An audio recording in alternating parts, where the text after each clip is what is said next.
एक तू सच्चा तेरा नाम सच्चा अनंत।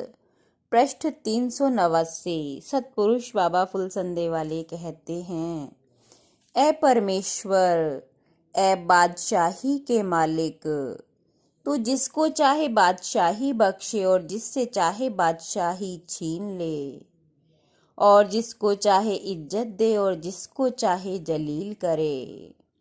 हर तरह की भलाई तेरे ही हाथ में है और बेशक तू हर चीज पर कादिर है। सतपुरुष बाबा फुलसंदे वाले रात दिन ईश्वर आराधना में एकतार और लौलीन रहते। उन्हीं का जिक्र है। आप जहाँ रहते थे वहाँ एक एकांत कोठरी में कुछ देवताओं के चित्र और मूर्ति दीवारों पर लगी थी। वे उनको अपना साथी और संगी मानते थे। एक रात जब वे विश्राम को चले तब सोने से पहले उन्होंने देवताओं की तरफ देखकर मुस्कुराकर बोले, रात्रि 2 बजे की आराधना में हो सकता है थकान की वजह से हम शामिल ना हो पावें। मेहरबानी करके आप उस वक्त हमें जगा देवें। और वे प्रार्थना पढ़कर सो गए। ऐसा कहते हैं, जो इंसान सोने से पहले प्रार्थना पढ़कर सोता है, रात भर उसकी आत्मा पर प्रकाश बरसता रहता है और देवता उसको आशीष देते रहते हैं और उसके हक में परमेश्वर से दुआ करते रहते हैं। रात्रि में जब 2 बजे तब अजीब तरह की आवाजों से चौंक कर उनकी आंखें खुली। दीवारों से आवाजें आ रही थी, उठो उठो उठो उठो।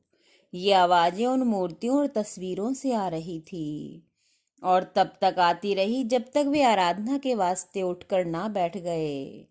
परमेश्वर के हुक्म से देवताओं को मिट्टी में से भी चेतन होकर बोलना पड़ा। विश्वास सहित जो परमेश्वर की दिव्यता को अपनी आत्मा में बसाता है, उन पर प्रभु परमेश्वर अपने अनेक चमत्कार प्रकट करता है। ये सतपुरुष बाबा फुलसंदे वालों का वचन है। ये इश्क ने देखा है, ये अक्ल से पिन्हा है। कतरे में समंदर है, जर्रे में कुल जहां है। रात्रि में एक बार दरबार के सेवक शेषनाग दरबार के पीछे हुजरे के करीब की पटरी पर लेटे हुए थे। गुरु महाराज बाहर गए थे। उन्होंने देखा कि एक रोशनी आकाश से उतर रही है। उसमें ओम लिखा है और ओम से ही प्रकाश निकल रहा है। उसने देखा कि वो ओम का प्रकाश गुरु महाराज के एकमात्र साधना और विश्राम स्थान हुजरे में प्रवेश कर रहा है। फिर एक रतन जड़ित सिंहासन हवा में तैरता हुआ आया। फिर गुरु महाराज प्रसन्न मुद्रा में उसे दिखाई दिए और बोले, शेषनाग, जब तुम्हारी आत्मा पवित्र हो जाएगी तब परमेश्वर अपने प्रकाश को तुम्हारे भीतर उतारेगा, तुम्हें अपनी सेवकाई में स्वीकार करेगा। सतगुरु की सेवा ही ईश्वर की सेवा है। लेकिन जब तक आत्मा पूरी तरह शुद्ध नहीं है तब तक ईश्वर के रहस्य को मनुष्य नहीं जान सकता।